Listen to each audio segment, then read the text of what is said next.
I'm Tom from DIY Life Tech, and this is an answer to the question of what are some disadvantages of the Instant Pot? Or what are some cons with your Instant Pot? And this is hard for me to answer in some ways because I really love the Instant Pot. My family uses this all the time. But there are some things after making probably over 1,000 recipes in the Instant Pot I can share that are some disadvantages or some things you should keep in mind. One thing is that it is not, in fact, instant. So the name is a little bit of a misnomer.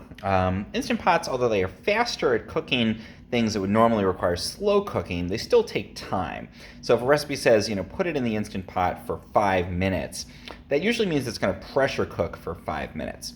But to actually get the pot up to pressure so that it can start that 5-minute cook time could take as long as 15 minutes, even longer, especially if you're making something that has a lot of liquid like a soup. And then once it's done cooking, you're also going to have to release the pressure using the valve on the back here. That release process can take another 5 minutes in some cases or more. So really, even if it says, cook for 3 minutes, that sounds pretty instant. It's actually going to take at least 25 minutes probably to do that full cooking cycle. So keep that in mind. It is not actually instant, despite being called the Instant Pot. Another disadvantage is that they can be hard to clean. So you can take out this insert to clean this in the dishwasher, but the areas around here, you really have to get in there with a brush in a lot of cases to clean this out. And this is a pressure vessel, so you want these to be nice, beefy, strong seals on here, but again, that can make it a little tricky to clean these out. So I like to get like a toothbrush and clean in there periodically, not every time, but maybe once a month, because this is not coming in contact with the food. Also, if you're cooking something that has to be browned first, you might find that you get stuff stuck on to your Instant Pot insert, and you might have to soak it overnight. So not always the easiest to clean up either.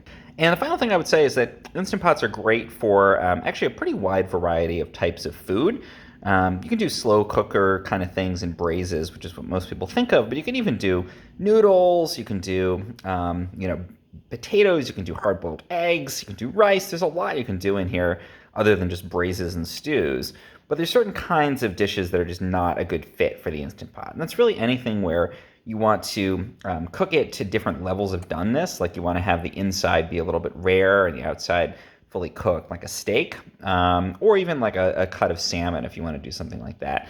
The Instant Pot's great for cooking meat all the way through, making it super tender, like a slow cooker type of situation. But if you want that steak where it's perfectly seared on the outside and it's medium on the inside, it's going to be a lot harder to achieve that in an Instant Pot. And also browning, keeping the outside of foods browned and kind of having that crust on them, again, like you would have with a nice steak, harder to do that in an Instant Pot.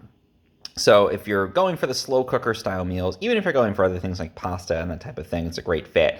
But if you want something where it's more of a sear and you have more control over the levels of doneness throughout whatever you're cooking, it's not going to be a great fit for that. So those are 3 cons or disadvantages with the Instant Pot. Things to keep in mind. It's not the appliance used for literally every type of cooking, but again, I find it to be super versatile. This haven't been a big issue for me, but definitely keep those in mind if you're considering using an Instant Pot in your own kitchen.